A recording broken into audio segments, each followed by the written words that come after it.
Hello guys, welcome to my channel. Today we are going to see how to fix Microsoft Store not opening in Windows 10 or Windows 11.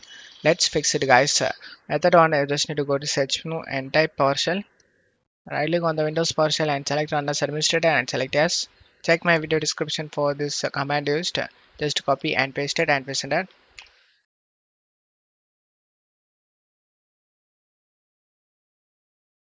After this get done, you just need to close stuff here and restart the PC. After restarting, check if the problem solved or not.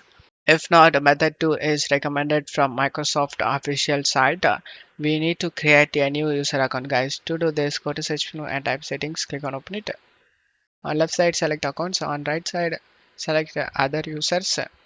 Select the add account option. Select I don't have this person sign in information. Select add a user account without Microsoft account. And now type the username of the new user account. I'm gonna type for YouTube and type the password if you want. Just need to answer these questions guys over here.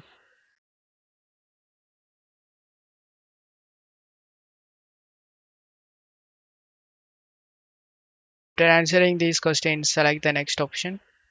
And now the new user account has been created.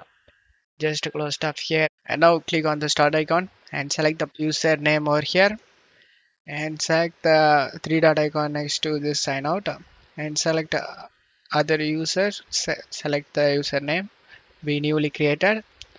As you can see, this is the new user we created.